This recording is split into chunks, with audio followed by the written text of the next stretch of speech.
চিন্ময় দাসের অনুসারীদের হামলায় রাষ্ট্রপক্ষের আইনজীবী নিহতের ঘটনায় চট্টগ্রাম নগরে নিউ মার্কেট এলাকায় বিক্ষোভ করছে বৈষম্য বিরোধী ছাত্র আন্দোলন। এই বিষয়ে জানাতে চট্টগ্রাম থেকে যুক্ত হচ্ছেন সহকর্মী এ.কে.এম. নাজিম। বৈষম্য বিরোধী ছাত্র আন্দোলনের নেতারা কি বলছেন, সেখানকার পরিস্থিতি কি এখন?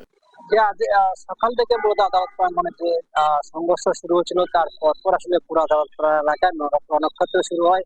এই ঘটনায় আমরা যদি দেখেছি, আসলে চিন্ময় কৃষ্ণ প্রভুর যারা অনুসারী, যারা সমর্থকরা রয়েছেন, তাদের হামলায় তারা একজন আইনজীবীকে হত্যা করেছেন। পাশাপাশি এই ঘটনায় আরো 30 থেকে 35 জনের মতো আহত হয়েছেন। এবং ইতিমধ্যে আমরা যদি দেখেছি, নগরীর লালদিঘির পাড়, নিউ মার্কেট, কোতোয়ালি এবং নিউ মার্কেট এলাকায় আসলে থমথম অবস্থা বিরাজ করছে। এবং এই ঘটনার পরপর সন্ধ্যার দিকে জামাত ইসলামের পক্ষ থেকে একটু বিবৃতি দেওয়া হয়েছে। সেই বিবৃতিতে বলা হয়েছে যে আইনজীবী হত্যাকাণ্ডের ঘটনায় যারা জড়িত তাদেরকে দ্রুত গ্রেপ্তার করে আইনের আওতায় আনতে হবে। পাশাপাশি আমরা যদি দেখেছি, সন্ধ্যার পরপর নগর নিউ মার্কেট এলাকায় জড়ো হয়ে ছাত্র জনতা এবং বৈষম্য বিরোধী ছাত্র আন্দোলনের যারা নেতা রয়েছেন, ছাত্র জনতা রয়েছেন, তারা কিন্তু বিক্ষোভ মিছিল করেছেন এবং সমাবেশ করেছেন।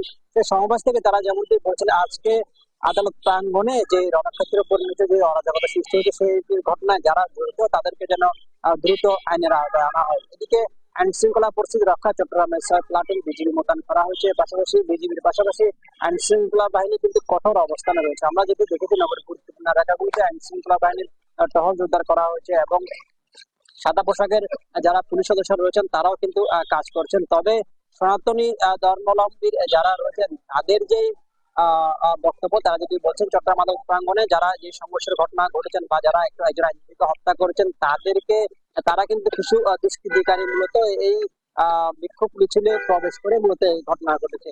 তার আগে মূলত সকাল 10:30টার দিকে কঠোর নিরাপত্তার মাধ্যমে চিন্ময় কৃষ্ণ প্রভুকে আদালতে তোলা হয়। আদালতে তোলার পরে কিন্তু তাকে চট্টগ্রাম মেট্রোপলিটন ম্যাজিস্ট্রেট 6 আদালত কাজী শহীদুল ইসলামের আদালত কিন্তু তাকে জামিন নামঞ্জুর করে কারাগারে পাঠানোর নির্দেশ দেন। তারপর যখন আদালত প্রাঙ্গণ থেকে তাকে প্রিজন ভ্যানে তোলা হয়, প্রিজন ভ্যানে তোলার পরপর চিন্ময় কৃষ্ণ প্রভুর যারা অনুসারী ভক্তরা এবং সনাতন ধর্মের যারা মানুষ রয়েছেন, তারা প্রিজন ভ্যান অবরুদ্ধ করে প্রায় ঘন্টা থেকে 1.5 ঘন্টা তারা বিক্ষোভ সমাবেশ করেন। এমনকি তারা প্রিজন ভ্যানের সামনে মাটিতে লুটিয়ে পড়েন সড়কে।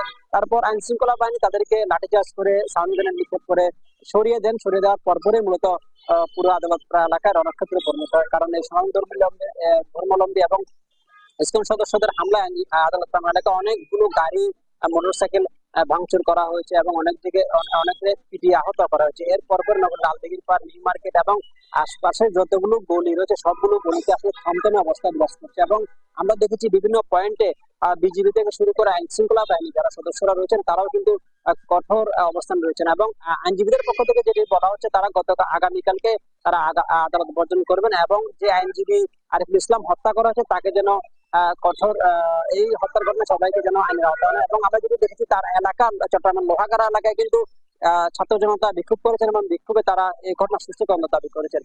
তো চট্টগ্রাম থেকে এই ছিল আমার কাছে সর্বশেষ। নাজিম, ধন্যবাদ আপনাকে। দর্শক, আমাদের সহকর্মী এ.কে.এম. নাজিম যুক্ত হয়েছিলেন চট্টগ্রাম থেকে ইসকন নেতা গ্রেপ্তারের যে আইনজীবী নিহতের ঘটনায় বৈষম্য বিরোধী ছাত্র আন্দোলনে তাদের বিক্ষোভ নিয়ে সবশেষ তথ্য জানাচ্ছিলেন আমাদের।